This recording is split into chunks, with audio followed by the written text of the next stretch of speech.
గీతాంజలి మరణం విషయంలో తవ్వే కొద్దీ సంచలన విషయాలు బయటపడతా ఉన్నాయి. ఎవరు ఊహించినటువంటి విధంగా గీతాంజలి కాల్ రికార్డ్స్ లో సంచలన వ్యక్తులతో మాట్లాడినట్టుగా వార్తలు వస్తా ఉన్నాయి. అసలు ఇంతకీ గీతాంజలితో ఏ వ్యక్తులు మాట్లాడారు? తాడేపల్లి కోట నుంచి డైరెక్షన్లు వెళ్ళాయా?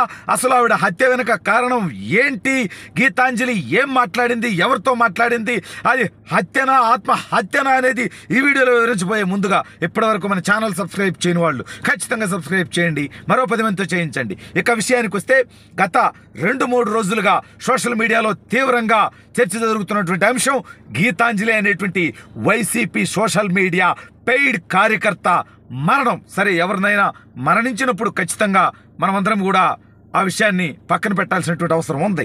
కానీ ఈ విషయాన్ని వైసీపీ రాద్ధాంతం చేస్తోంది. తెలుగుదేశం జనసేన వల్లే, వాళ్ళ ట్రోల్స్ వల్లే ఆవిడ చనిపోయింది అని చెప్పి విషపు రాతలు రాయటం జరిగింది. అయితే ఇదే వైసీపీ ప్రభుత్వం సెక్షన్ 174 సిఆర్పిసి కింద ఈ కేసు నమోదు చేయడం జరిగింది. అంటే ఈవిడ మరణంలో ఎటువంటి అనుమానాస్పద అంశాలు లేవు, దీని వెనక ఎవరూ లేరు అని చెప్పి అక్కడ కేసు నమోదు చేసి ఇప్పుడు మాత్రం తెలుగుదేశం వాళ్ళు చంపారు, సెక్షన్ 307 వర్తించే విధంగా వీళ్ళు సొల్లు చెబుతా ఉంటే, అయితే ఇక్కడ కీలకమైనటువంటి అంశం ఏంటంటే ఆ యొక్క గీతాంజలి గారి కాల్ రికార్డ్స్ తీసినట్లయితే ఆవిడ వైసీపీ సోషల్ మీడియా వింగ్లో పనిచేస్తుందని, రెగ్యులర్గా విజయవాడకి వెళ్తుందని, రెగ్యులర్గా వైఎస్ఆర్ కాంగ్రెస్ పార్టీ ఆఫీసులో సజ్జల రామకృష్ణారెడ్డి గారి కుమారుడు వైఎస్ఆర్సీపీ సోషల్ మీడియా సైకోలకి డైరెక్షన్ ఇచ్చేటువంటి సజ్జల భార్గవరెడ్డి గారితో ఆవిడ అనేక సార్లు భేటీ అయిందని, అదేవిధంగా అతని డైరెక్షన్లోనే అతను చెప్పినట్టుగా ప్రభుత్వం గురించి భజన చేస్తూ ప్రతిపక్షాలను విమర్శిస్తూ ఆవిడ వీడియోలు చేస్తుందంటూ, అదేవిధంగా ఆవిడ సోషల్ మీడియాలో కూడా ఆ రకమైనటువంటి ప్రచారం చేస్తుందంటూ వార్తలు వస్తూ ఉన్నాయి. అయితే ఇక్కడ కీలకమైనటువంటి అంశం ఏంటంటే ఆవిడ పిల్లలిద్దరు కూడా 5-6 సంవత్సరాల వయసు ఉంటే ఆవిడ 5 సంవత్సరాల అమ్మఒడి తీసుకున్నానంది. అంటే సరే, చనిపోయిన వాళ్ళని విమర్శించకూడదు, బట్ ఇలా దాన్ని రాజకీయాల్లోకి లాగి తెలుగుదేశం మీద, లోకేష్ గారి మీద, చంద్రబాబు నాయుడు గారి మీద, జనసేన మీద, పవన్ కళ్యాణ్ గారి మీద విమర్శలు చేస్తుంటే ఇప్పుడు వాస్తవాలు మాట్లాడాల్సి వస్తుంది.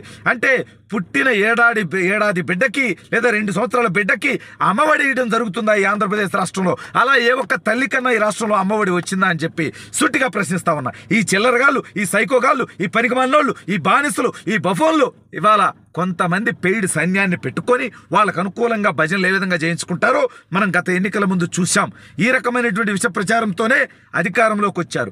ఇప్పుడు అధికారం పోతుందనేటువంటి దుగ్ధతో ఈ రకమైనటువంటి ప్రచారాలకి పైగా ఆవిడని రైలు కింద ఇద్దరు తోసేశారు. ఆవిడ ఆత్మహత్యని వైసీపీ ప్రచారం చేస్తూ ఉంటే వాస్తవంగా అది హత్య అనేటువంటి ఆరోపణలు వస్తూ ఉన్నాయి. ఆవిడ ట్రైన్ దగ్గర పడిపోయినప్పుడు ఉన్నటువంటి వీడియోలో అక్కడ కొంతమంది మాట్లాడుకుంటున్నారు, 2 వ్యక్తులు ఆవిడని ట్రైన్ కింద తోసేసి పారిపోయారు అని. అంటే ఇది వైసీపీ నాయకులే చేశారా?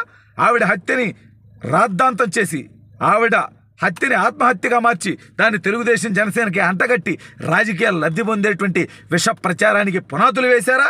అయినా గీతాంజలి గారి కాల్ రికార్డ్స్ తీయాల్సినటువంటి అవసరం ఉంది. ఆంధ్రప్రదేశ్ పోలీసుల మీద మనకెవరికి నమ్మకం లేదు. ఎందుకంటే ఈ బానిసలు 4 సంవత్సరాల 10 నెలలుగా ఏం చేశారో మనం చూసాం.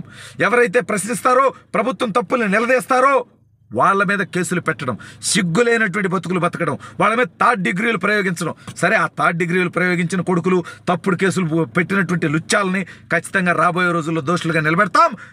రెడ్ బుక్ రెడీ అయిపోతుంది, కొడకలారా జాగ్రత్తగా ఉండి తప్పు చేసిన వాళ్ళు. అయితే ఇప్పుడు అంశం ఏంటంటే ఈ రాష్ట్ర ప్రభుత్వం సక్రమంగా దీన్ని ఖచ్చితంగా విచారించదు కాబట్టి ఈ అంశాన్ని సిబిఐ ఎంక్వైరీకి ఇవ్వాలి. కేంద్ర ప్రభుత్వం ఆధ్వర్యంలో దీని మీద విచారణ జరగాలి. అప్పుడే నిజాలు బయటకు వస్తాయి.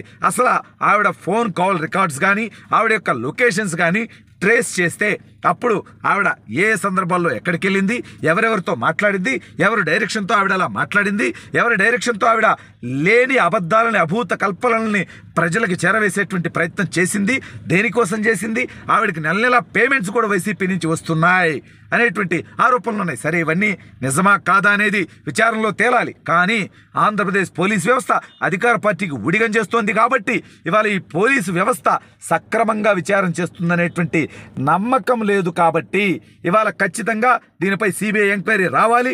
అప్పుడే ఈ రాష్ట్రంలో ఈ ఒక్క అంశమే కాదు, డాక్టర్ సుధాకర్ మరణం దగ్గర నుంచి డ్రైవర్ సుబ్రహ్మణ్యం మరణం దాకా అనేక మంది దళితుల మీద, బీసీ, ఎస్సీ, ఎస్టీ, మైనారిటీల మీద, నంద్యాలలో అబ్దుల్ సలాం కుటుంబం కానీ, పలమనేరులో మిస్బా కానీ ఈ హత్యలు ఆత్మహత్యలన్నిటి వెనక ఉన్నటువంటి కుట్రదారులు ఎవరు, దీనికి ఎవరు స్కెచ్ చేశారు, ఎవరు మ్యాప్ గీశారు, ఎవరు డైరెక్షన్ ఇస్తే ఎవరు దీన్ని ఇంప్లిమెంట్ చేస్తున్నారు అనేటువంటి సంచలన అంశాలు ఇవాళ రాష్ట్ర ప్రజల ముందు పెట్టాల్సినటువంటి అవసరం ఖచ్చితంగా ప్రభుత్వానికి ఉన్నది. ఇవాళ ఈ ప్రభుత్వం అధికారంలోకి వచ్చినప్పటి నుంచి ఇలాంటి అరాచకాలు పెరిగిపోయాయి. వాళ్ళు తప్పుడు పనులు చేసి ప్రతిపక్షం అకౌంట్లో వేసేటువంటి విష ప్రచారానికి పాల్పడతా ఉన్నారు. ఇవాళ ఖచ్చితంగా సజ్జల భార్గవ హస్తం దీంట్లో ఉందనేటువంటి ఆరోపణలు వస్తూ ఉంటే వాళ్ళు మళ్ళీ తెలుగుదేశం వాళ్ళ మీద విమర్శిస్తూ ఉన్నారంటే ఎంత సిగ్గుచేటు వ్యవహారం అంటే, వాళ్ళ ప్రభుత్వం అధికారంలోకి ఉండి నిజానిజాలు వెలికితీసే ఇది పక్కన పెట్టి సోషల్ మీడియాలో విష ప్రచారాలు చేస్తున్నారు.